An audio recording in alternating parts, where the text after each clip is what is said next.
Lagay ng ekonomiya, kalakalan, negosyo at iba pa. Atin ang alamin dito sa Ang Pilipinas Ngayon. Magandang araw. Narito na po ang balitang negosyo at kalakalan. Plano ng Bangko Sentral ng Pilipinas o BSP na palawakin pa ang liquidity absorbing facilities nito upang magamit ang sobrang liquidity ng mga bangko at non-banks. Kabilang ito sa tinalakay ng BSP sa International Monetary Fund o IMF sa kanilang pinakahuling pagbisita sa bansa. Ayon sa Central Bank, kabilang sa kanilang gagawin ang pagpapalawak ng access sa kanilang monetary instruments gaya ng expansion ng kanilang eligible counterparties, eligibility ng BSP bills bilang collateral at flexibility ng mga auctions nito. Layo nitong paghusayin ang market operations kabilang na ang securities at term deposit facilities ng BSP. Para sa third quarter ng taong 2024, umaabot sa 2.1 trilyong piso ang excess liquidity ng mula sa banking industry. Sa ngayon, inirekomenda ng IMF ang reactivation ng interest rate swap o IRS market upang mas ma-develop ang fixed income at monetary policy transmission ng BSP. Lagay ng ekonomiya, kalakalan, negosyo at iba pa. Atin ang alamin dito sa Ang Pilipinas Ngayon.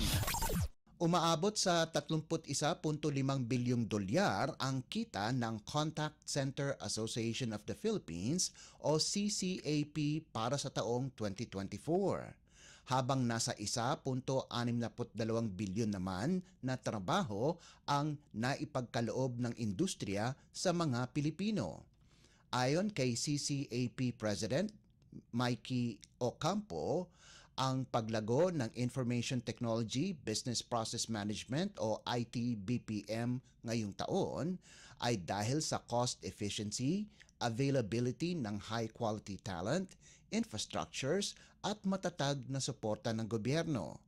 Anya, nakikita rin niyang magbubukas ng oportunidad ang mga bagong teknolohiya at artificial intelligence o AI, data analytics, cybersecurity at cloud solutions sa industriya.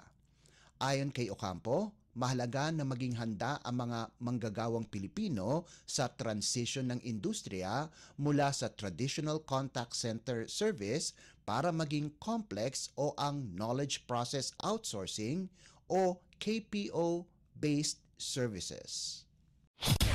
Lagay ng ekonomiya, kalakalan, negosyo at iba pa. Atin ang alamin dito sa Ang Pilipinas Ngayon.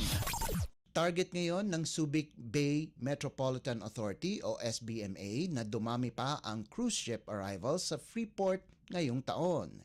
Ito ang inihayag ni SBMA Port Operations Senior Deputy Administrator Ronnie Yambao sa ginawang pag-welcome ng SBMA sa kauna-unahang pagdaong ng luxury cruise ship na MV Silver Dawn sa Subic. Ang MV Silver Dawn na bahagi ng prestiyosong Royal Caribbean Group ay dumaong sa bansa noong Disyembre 31, lulan ang mahigit na 1,000 mga pasaherong turista. Ayon kay Yambao, bilang siya ang chairperson ng SBMA Cruise Ship Industry Committee, hangad niyang maabot ang 20 cruise ship arrivals ngayong taon.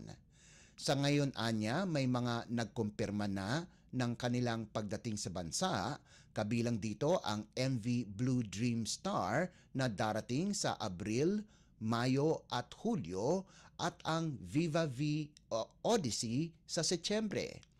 Sa ngayon, patuloy ang pakikipag-ugnayan ng SBMA sa Department of Tourism sa pagpapalago ng Subic Bay Cruise Ship Tourism. Lagay ng ekonomiya, kalakalan, negosyo at iba pa. Atin ang alamin dito sa Ang Pilipinas Ngayon.